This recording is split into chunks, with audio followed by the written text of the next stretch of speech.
Welcome back, everybody, to another episode of Roll Up and Roll Out, where we talk to business owners that may or may not have their GEDs, but every single one of them's done some cool shit. So today we've got Chuck Staszkiewicz, I hope I said that right, with Opus Gold Group on. Chuck, thank you. Give me a little bit of an introduction and tell me a little bit about yourself. Yeah, thanks, Paul. Appreciate you having me on. Hi, everybody. And you said the name exactly. Not many people can get it exactly. So I'm Chuck Staszkiewicz, aka Chuck the Plumber. Been in plumbing for 25 years. I started a plumbing company about 2011 in Salt Lake City, Utah, called All Hours Plumbing. I started from my garage, no capital. I'm the guy that barely graduated high school with a GED and on my fifth year of high school. So I've been in the trades for 25 years, started my company in 2011 in Salt Lake. I'm not from Salt Lake originally. 2008, I moved here from New Jersey, Bergen County area. And I started All Hours Plumbing 2011 in my garage, zero capital. Just bought a $2,000 van off of Craigslist and said, okay, I'm now turning my side hustle into a business, right? From there, 2011 to 2023, I grew it to about $22 million a year top line revenue, about 18% profit. And we sold to PE, double-digit multiples. We had about 130 employees. And then that's like the collapse version. There's a lot of things in between there. All right. It's all right. Talk to me about you moved from where you grew up to Utah. Like what made you leave your home state to go? I'm guessing when you set out, you didn't even think about maybe starting plumbing. Maybe you did. I don't know, but what made you leave? No, so in New Jersey, I mean, I was master plumber. I had a side hustle going on there. So I was working as many hours for my boss as I was for myself on the side, working 80, 100 hours a week, and I was burnt out.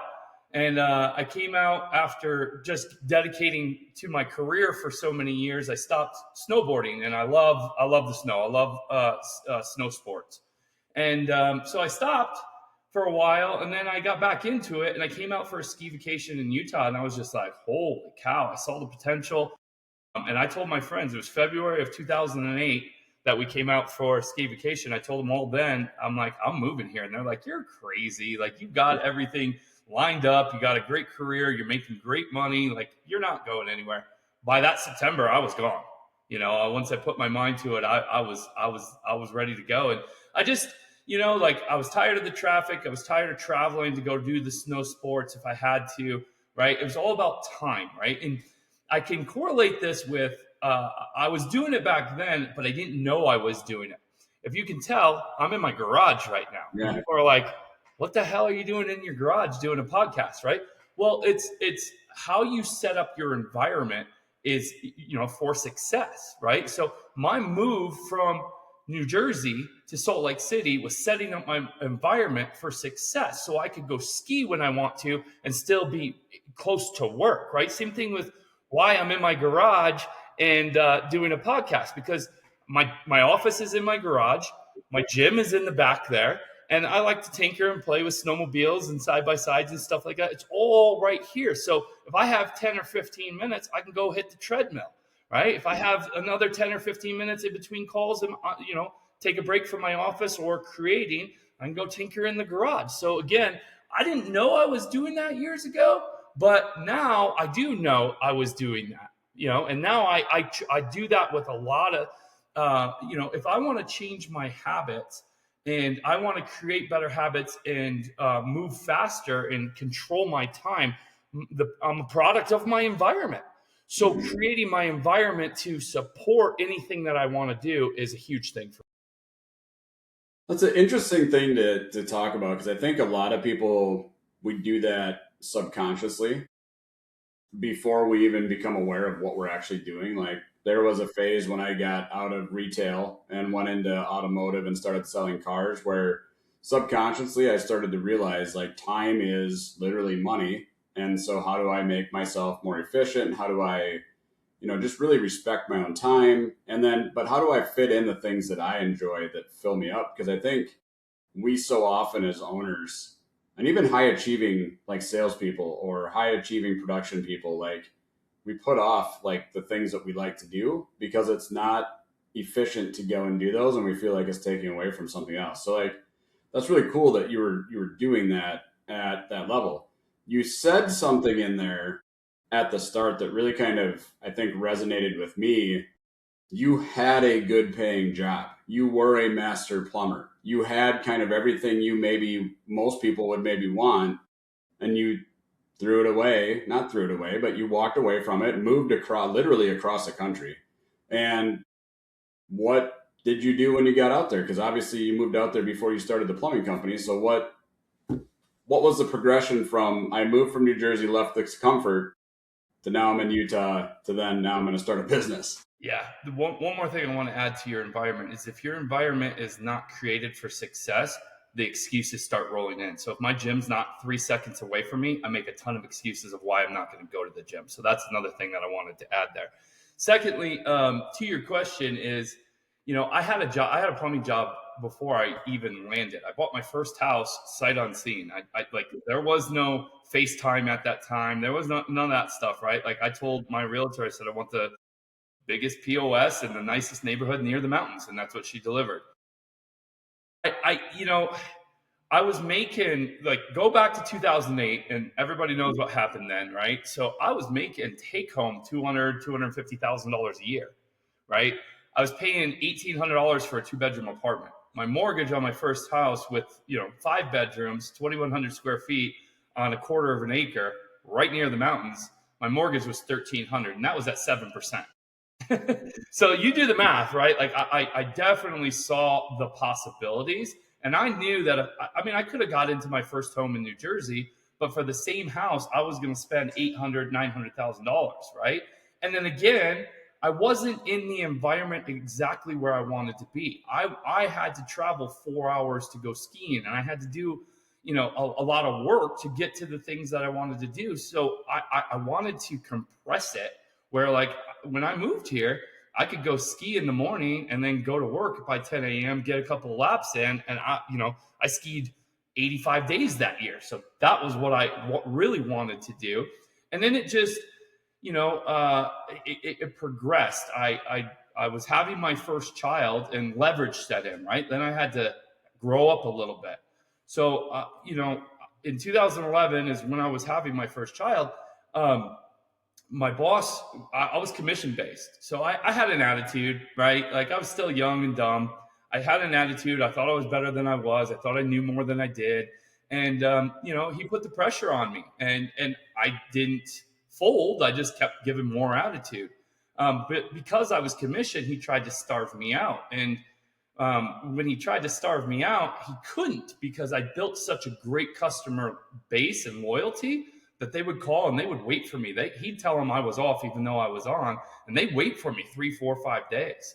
So it was a really interesting thing. So, but I had no solid plan. I wasn't good at planning back then. Like, I just knew something was drawing me here, and I didn't want to be in New Jersey anymore. Sure.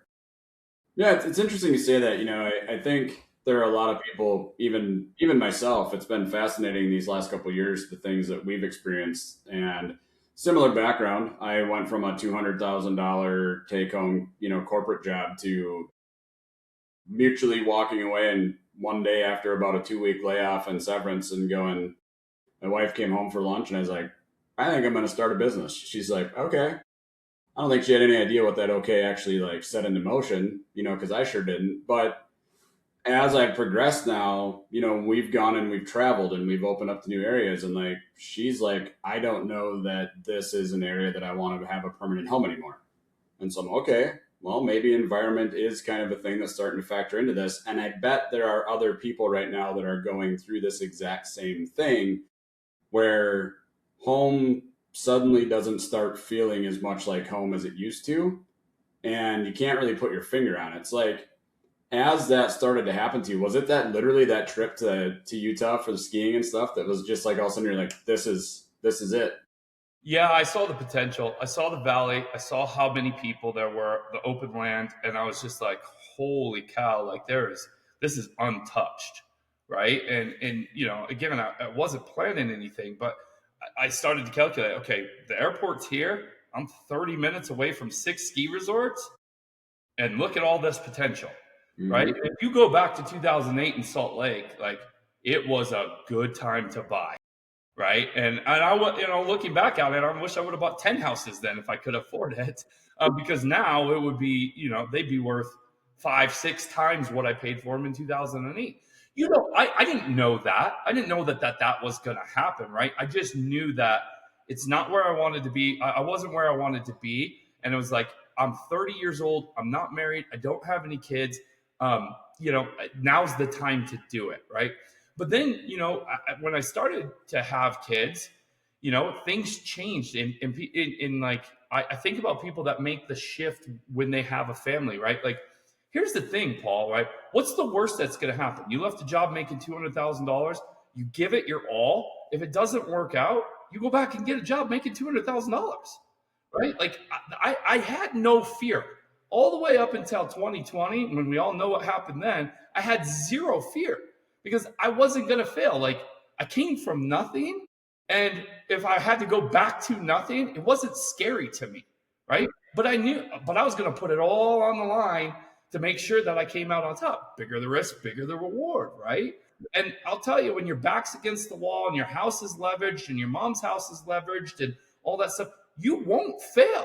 Like right now, like, look, man, I don't care what's going on. My kids need to eat tonight.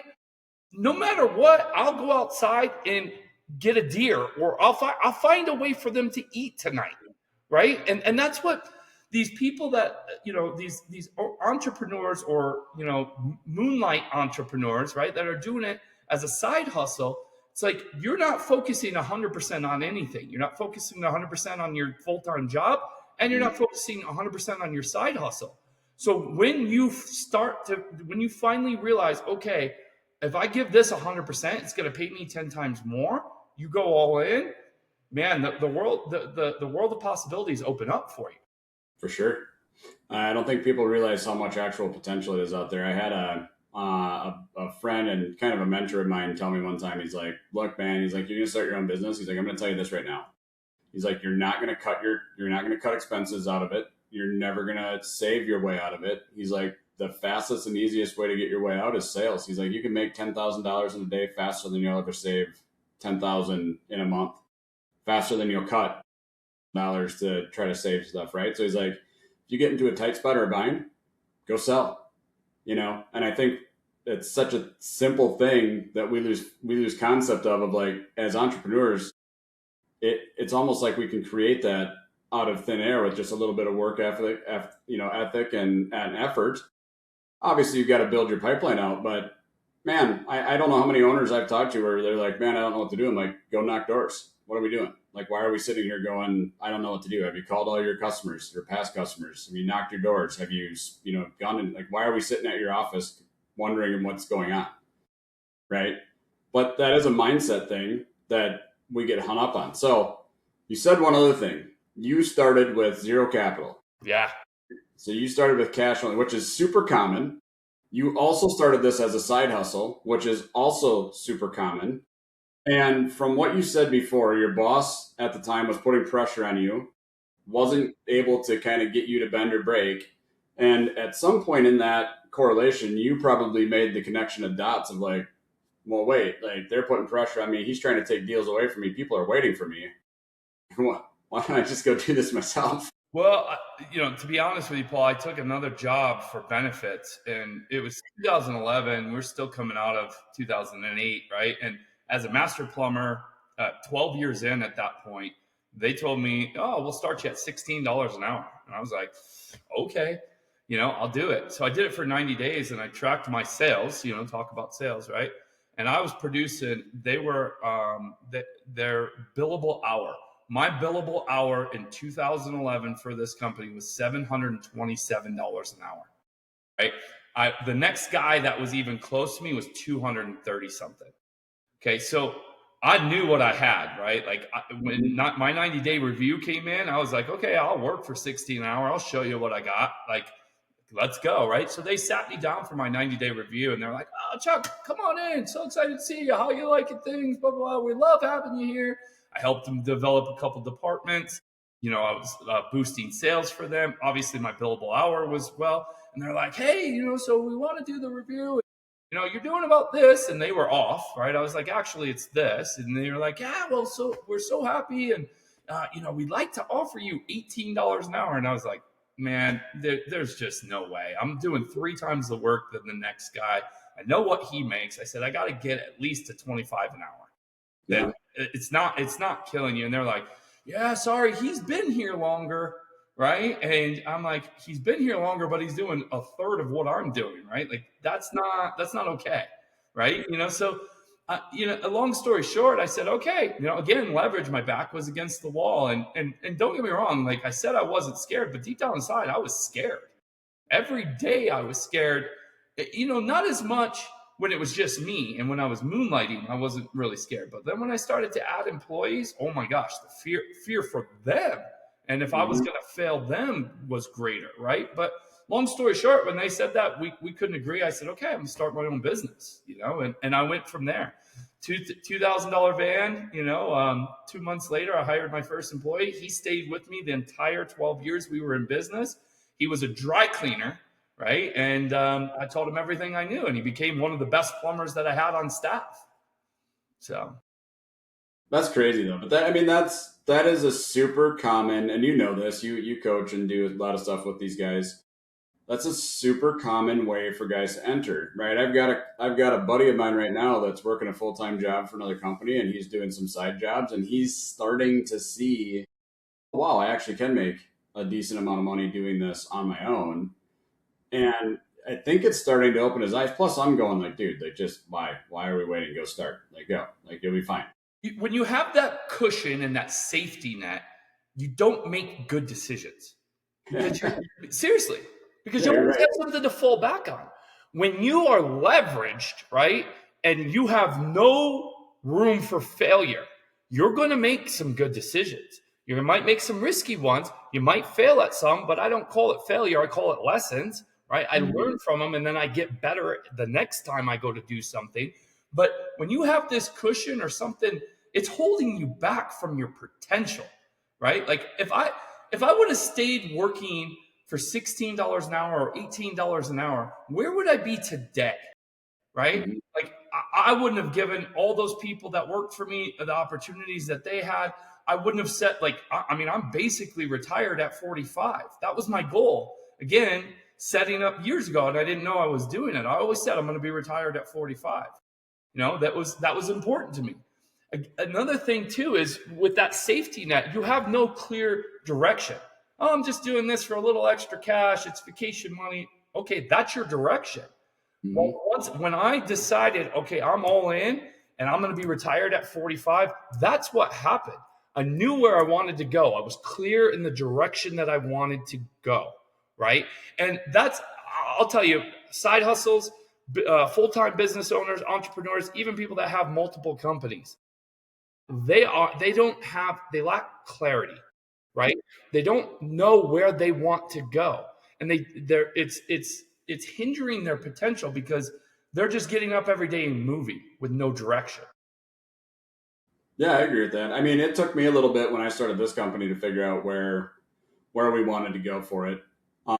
But as I continued to just work with business owners, understand the marketplace, understand my skill set and what my natural, God-given talents are, it's become very clear. And I'm kind of a little bit different than some people where like, I don't need to write my goals down. Like if you ask me right now, I can tell you what my goals are, what this company for, what that all looks like. And I've never written it down, right? It's always just been, as I've continued to progress, it's just become clearer and clearer and clearer on me, but I've never gotten distracted from what I'm doing. Right. So it's easy. You're not the norm. It's easy. I mean, I'm a squirrel otherwise. Like you could get me going, like, go out to shovel some snow and I might end up like over talking to the neighbors and helping them bake cookies or something. But, yeah. Well, if you boil it down to this, right? If you got your purpose, which is why you get up every day and go do what you do, you got your core values, things that you won't step over and that have to align with you. And then you have a direction of where you want to go, the clarity, there's nothing really stopping you. And whether you're like Paul that doesn't write it down, know them. I don't care if you write it down or not. Know them and move towards it every single day, right? Like, if there's certain investments that I won't do because they're not in line with my core values. Like, I mean, I had a potential to buy a bar.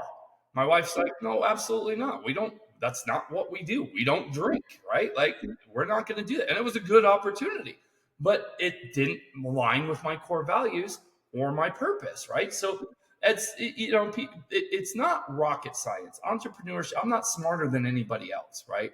I'm definitely riskier than a lot of people, 100%. and in business you have to be. So Yep, 100%. So, you successfully grew a company, you've exited it, you ran the company for also several years, right? So let's talk about, the process of running the company. And, I think when you were younger, I think all of us, when we were younger, we thought that we knew everything. And when I started a business, I was like, well, I had corporate experience. I'll take shortcuts and I'll make this a lot easier. I got burned a lot. I also burned through our life savings and my inheritance from my mom. I pulled that ahead early, so I burned through that so fast. I was like, oh crap, I have no idea what I'm doing. What did that look like for you? And what were some of the things that, like, when you first started the company, you're like, I don't need anybody to teach me this. I can figure this out easy. That later, like, turned into like a potential catastrophe, but then also was what catapulted you forward. yeah, I mean, it goes back to what you said early on. Just go out and sell, right? Like, I was good at doing that. I could always find something, and nothing stopped me, right? Like, if the phone wasn't ringing, I was basically out on the streets and no shirt saying, come buy plumbing from me, right? Like, I'd door knock. I went to meetings. I got involved in local events and charities, and like everywhere I went, I was known as Chuck the Plumber, right? So I had that going for me. I didn't I didn't understand anything about business. When I tell you, like, I didn't know payroll, I didn't know, borrowing, I didn't know any of that stuff. So the first couple of years, it was slow and my growth was hindered because I was playing with all cash. I get money, I put, 50, 60% aside, and then I was paying my personal stuff out of the business, just like most businesses do. And, I couldn't really grow. I had all the work. I had all, people that wanted to work for me, but I couldn't get the trucks fast enough, and I couldn't spend the money on marketing fast enough. And, I just was kind of stuck. And then finally I realized, okay, I can leverage bank money, right? I was established over 2 years, and, I had a pretty good, but because I was because I was paying my personal stuff out of the business, I was devaluating my business. So I wasn't set up for loans right away. So I had to go in and clean that up. And I found a personal banker that was willing to walk me through that stuff, right? Because I had no clue. Once I figured that out, I was then able to get trucks. I had a line of credit. I was able to, spend more money on advertising. At that time, like, my phone was ringing nonstop. Like, I had more work than I could handle. So, it was about then pulling the lever of hiring and putting people out there representing me. I wasn't training them. They'd show up. I had no onboarding process. Like, they'd just get in a truck and they were off, right? Like, that was it. Like, I didn't have stock trucks. But it all goes back to what you were saying. Like, sales will win. And I did that for 9 years, Paul, right? I mean, yes, I had, levers that I was pulling with capital and different things in there, but I was still just running like that for the first 9 years. Now, I was only in business for 12 years, Yeah. right? So I had to figure out a lot of things. I was in the truck for 9 years. When I came out of the truck, that was the first year that I lost money. I stopped selling, right? I was relying on my employees to sell and do the work. I wasn't priced correctly, right? Mm-hmm. And that's one of the biggest things, that if I could go back and rewind time, my pricing would have been triple what it was from the beginning, because I was just trying to win jobs. I figured, hey, I'll go out and sell stuff and I'll create more jobs, more money, I'll be fine, right? Well, at the end of the day, it wasn't fine. I was just creating more headaches for myself. So that's one of the biggest things that I would have done differently. Second biggest thing is I would have woke up before year 9, right? I probably year 3, I would have taken my awakening in year 9 and put it in year 3, because I would have been ready to receive the information. I was so cocky, right? And I put out a post on Facebook the other day, what's your core values? And one person said, meaning humble. And I was like, that guy, right? Because that was one of the biggest shifts in my business and in my career was when I got humble. And now every single day I wake up, when I'm brushing my teeth, I tell myself, remain humble today. Yeah. I mean, that's such a good, the point you hit on about being ready to receive the information and guidance. Like, there is so much information out there. You have YouTube, you have TikTok, you have Facebook, you have groups, you have coaching, you have this, you have that, you have everybody that's wanting to sell you stuff, wanting to help you grow, whatever, right? You can read books. You can read as many books as you want. But until you're ready to actually digest, receive, and actually implement the information that you're taking in, none of it is relevant, right? So if your mindset isn't actually set to a point where you're ready to actually receive it, whether that's through, for me, it was just, I'm not an integrator. So when I have to integrate things, I get really burned out.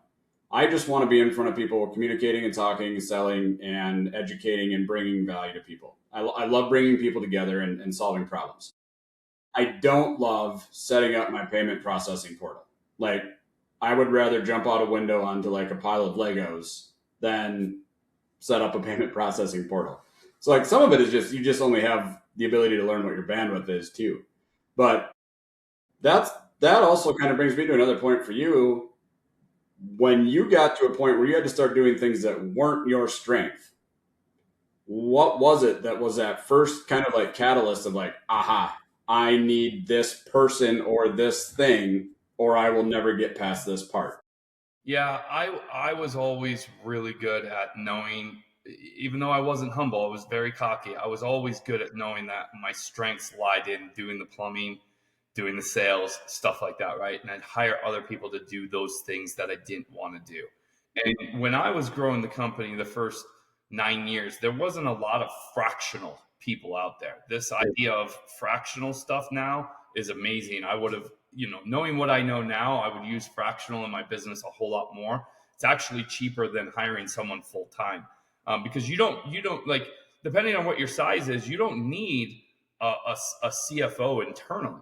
But if you can hire one fractionally for 5 or 10 hours a week, you're going to pay them a whole lot less and you're going to go a lot faster, right? So this whole idea of fractional is amazing. So to your point, Paul, is like, I didn't know. I just know I needed to get the stuff done, and I didn't want to do it myself. Like setting up the payment system. Like I'm not going to do that, right? Like I'll sell the plumbing and I'll do the plumbing, but I'm not going to, the checks. I was on written invoices for the first 3 years, right? Like I didn't even have a CRM. So like, but I played around with it a little bit, but once I realized, okay, let me find somebody to handle this. Now they weren't handling it correctly either.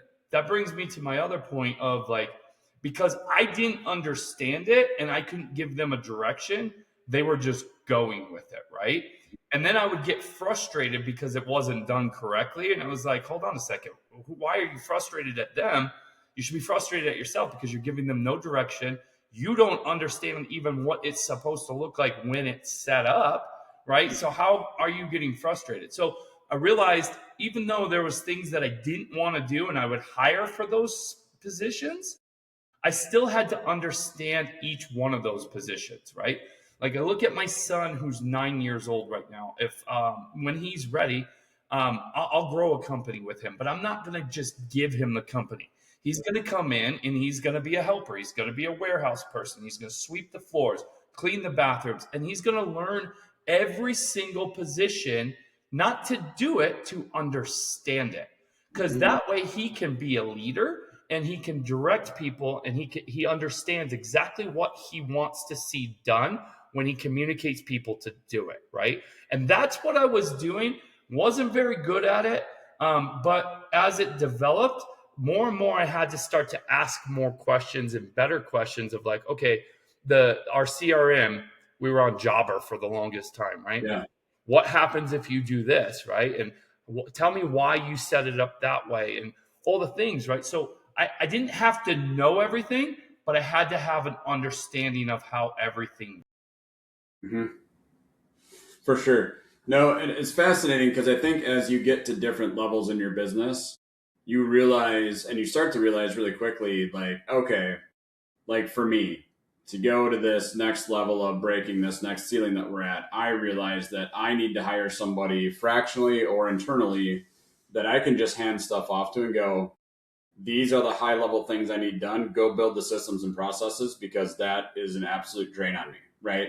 But I understand those things because I forced myself to do enough of them now that I know how they need to exist and why they need to exist. But if I wouldn't have forced myself to spend the time to learn it and be in it, like I learned marketing when I was in automotive, right? One of the biggest things I see owners, and I give free advice on our group calls and our client calls too, where I'm like, your marketing's not hitting the way that it should be. And they're like, how do you know? I'm like, I can see it in your balance sheet. I can see it in your spend. They're like, you can see that just in those. I was like, well, when you run and you're general manager of a car dealership, you learn how to read and see things. And then I also know marketing is usually a big choking point, and your marketing expense is really, really high, and your sales doesn't reflect how high the marketing expense is. So you need to go back to that marketing company and you need to get insight. You need to get data. You need to ask for these things. And if they can't give you these things, we're going to fire them. We're going to go find somebody that is actually going to be a partner of yours, right? Same thing with banks, right? If they're not operating the way that they should be, you need to know that. You need to know what questions to ask. You need to know why you're asking those questions. You need to know how it affects you, at least on a basic level, so that you have some control over that relationship and don't end up getting backwards, right? So I 100% align and agree with exactly what you said. You have to at least know on a functional level why and what it is that you're trying to accomplish and how it's going to affect things down the line. You don't need to know the details, but if you can at least see it, feel it, realize it, it's always going to be one of those things that's going to be coming back and slapping you in the face. So that's such a true point. Yeah, and most entrepreneurs are figuring out as they go, right? Mm-hmm. Like some of the biggest companies in the world. I mean, Apple started from his parents' garage, right? Like they're figuring it out as they go. What he was really good at is relationships and knowing his worth. Like I love the story of Steve Jobs. Mm-hmm. So if you don't know it, research it, look at it. But here's to everyone out there. I don't care if you're 1 day in business or 30 years in business. If you don't understand a P&L, literally stop what you're doing, everything else that you're doing, and research how to read a P&L.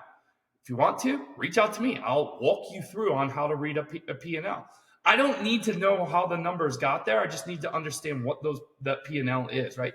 And to be honest, I didn't understand how to read a P&L till I was 9 years in. I was doing $12 million a year in sales, Paul. Did not understand a P&L. What I did was I guessed a lot, figuring it out along the way.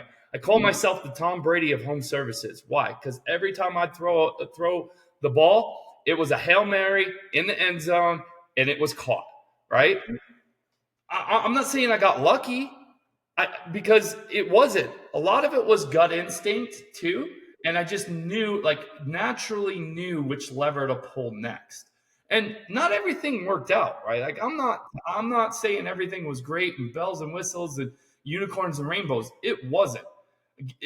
A lot of years. That first 9 years was grit, grind, a lot of hours, a lot of sleepless nights, losing my hair. I mean, it was brutal. But I know now if I would never start a business from the ground up again. Startups are tough. I'll feel for you guys. I've done it 3 times now, and I won't do it again. But if I were to go into a business now, I would not set it up the way I was doing it that first 9 years. Absolutely not. The last 4 years that I was in business, my stress level was 75% less than it was just by implementing simple things, right? And like, I get it. There's so much information out there. You can read all the books and this and that. You got to get really good at planning, and you got to pick 1 or 2 things at a time. Don't try to do 50, right? That's where you're going to get overwhelmed and burnt out, right? Like you talk about integrating. I'm very ADD and ADHD. If I try to do 50 things, I'm going to get burnt out and nothing's done, right?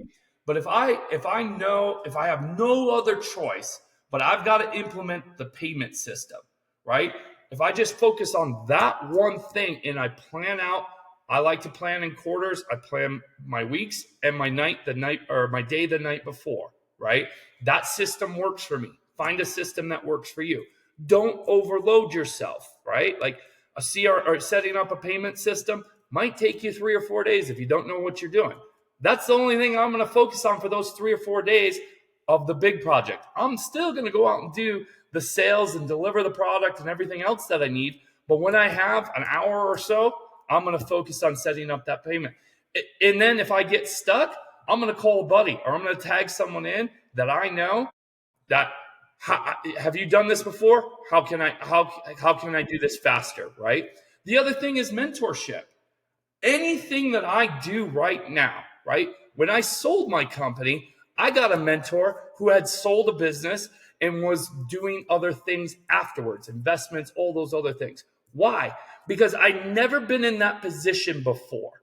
So I knew I needed some insight. And then when I get stuck, I had a source that I could, a reliable source that I could go ask and move faster, right? That's not, it wasn't about the $100,000 a year that I was spending with him, right? Yeah. It was about the time that it was saving me, and it wasn't what I was making from it, but it was what it was saving for me from learning from his mistakes that he did in the same position that I was in. Same thing with business too, right? I waited 9 years to get a mentor. Once I did, I went lightning fast. I added $8 million in sales in 1 year after I got a mentor and started putting things in place. That's incredible. I wouldn't have done that on. Mm-hmm. Yeah, there's truth to that, right? You find somebody that's been where you want to go, been through it, that aligns with you, right? I think alignment is a huge part of all of this stuff, right? And use them. And they're making themselves available because they want to, right? If they didn't want to, they wouldn't, because they've already learned how to protect their time and their energy. So no, that's super important, and I think that's such a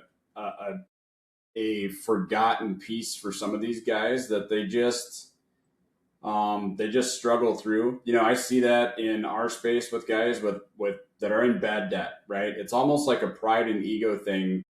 And it's I'll figure it out. I'll sell my way through it. I'll do this. I'll do that. And it's like, no, like put that aside.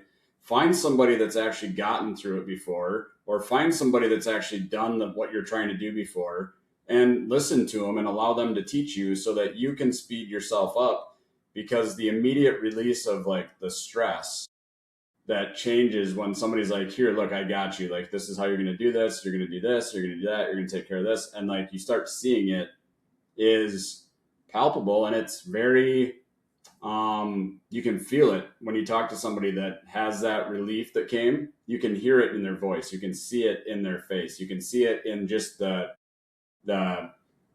as my 8-year-old would say, the aura about them, right? So there's a lot of truth to that, man. I don't want to take too much for their time. This has been a really good conversation. There's been a lot of good stuff in here, too. So, but you have a coaching group. You're in the Opus Grow group. I know you help home service businesses. I'm looking forward to coming down and being able to speak at one of your events here as an expert. But for the guys that are listening, the home service owners that are listening, the blue collar business owners that are listening, that are feeling stuck or feeling like they don't know what or where to go next or how to go in that next step, what is the best way for them to reach out to somebody like you to find that mentor?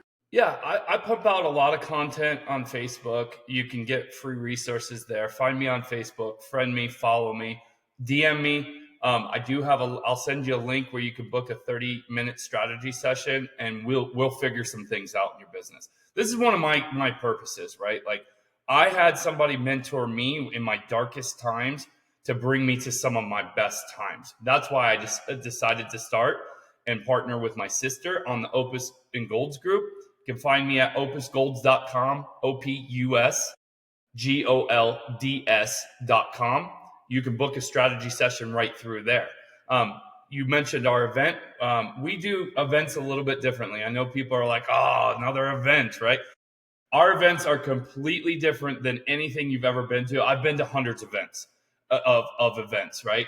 And I like them and I don't like them, right? But I've figured out how to get an ROI from them. And that's what I want to teach people. That's the number one thing that I will teach you at our events is how you take this information and get an ROI from it. Because I don't want you to spend money and time on the event and not get an ROI from it. So that's number one. Number two is we have 0 vendors, right? We only have experts. We have a few speakers, and we're not selling anything. Mm-hmm. I've been to events before and someone's up on stage speaking and they're giving us like 10 or 15 minutes of real value and then they're trying to sell us something, right? That's not what I want to do, and that's not what we're creating. Our events are a workshop style. Now, I've also been that same speaker, 10 or 15 minutes of value. I'm like, I want to pick his brain more. He just said something really important and I can never get to him. So what we're doing is our experts, we're actually doing it in round tables. And we set time where the experts go to the tables and you have time, 30 minutes, an hour to work with those experts and ask them questions about what's going on in your business.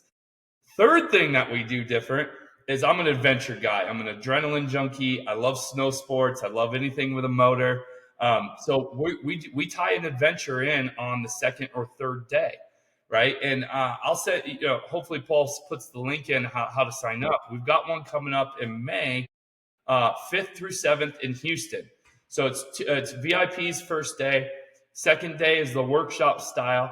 Third day, you have a choice. You can either stay behind and do another workshop style, or you can go on the adventure. And our adventure this time, we're going up to a ranch and we're going to do a hog hunt. We're going out on side-by-sides with guns and we're going to shoot pigs. Like I've never done it. I think it's going to be amazing. I've talked to the guy that sets it up. And he sent me pictures of groups that he's taken out, and it looks like a really good time. The important part there, too, is we're not going to stop learning about our business and just go have fun. We got an hour and a half bus ride there and back. We're going to be talking about business and what we learned the first day and how we take it back to our business that whole time. Mm-hmm. So it's not, we're just going to go have fun. We're working on our business at the same time, too, right? And then we'll have dinner and we'll be riding around together and we'll be talking and chatting and tell me more about this and networking and creating relationships. And these are everything that I'm doing in these events, Paul, is I've taken the pieces that I love about events and what they've done for my business and I've amplified them so I can help other people. Yeah. Yeah. The best events I've gone to have been the ones where I've been able to have time away to make relationships and build relationships with others, not even necessarily the experts. But I do enjoy it when I can actually get to know the experts at the events as well. But just the camaraderie with, man, this is another business owner. I know about you. You're going through it just like me. I met another guy that's like, he's 2 levels above me. Super cool person. They want to help and educate. That's a great resource for me, right? So the relationship building side of events, I think, is one thing that can't get understated enough or overstated enough. It's such a critical part because as an owner, and kind of one thing I'll leave us on here is, as an owner, it's very easy sometimes to feel like you're going at this alone and nobody understands what you're going through. But I can tell you right now, there are a lot of others that know exactly what you're going through. They've been through it or they're going through it themselves. And unless you reach out and communicate about that, you'll never find them and you always feel stuck and alone. Yeah, 100%. I donate a lot of my time. I do control my time, right? Like I do. I'm very well planned out. But what I'm going to tell everybody is reach out. If you're about to make a big decision in your business, I'm not trying to sell you anything. I don't care if we talk once and never talk again, but be humble enough to reach out before you do something that could hurt you or hurt your business, right? Because that's literally why I built what I built now, is because I want to make sure that people don't do things that could literally put them out of business or affect them or create more stress or again, put them in a dark time. I remember one point in my business where I almost threw it all away. I literally said, I'm done. And my partner and I were standing in my driveway and it was like, he's like, well, if you're done, I'm done, right?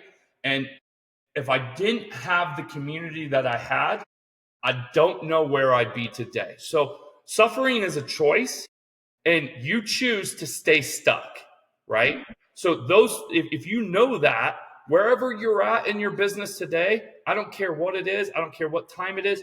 Reach out, right? Don't stay stuck. I'll gladly get on a call with you and walk you through just about anything. If I don't know what you've got going on, if I don't know how to get past it, I guarantee somebody in my network does.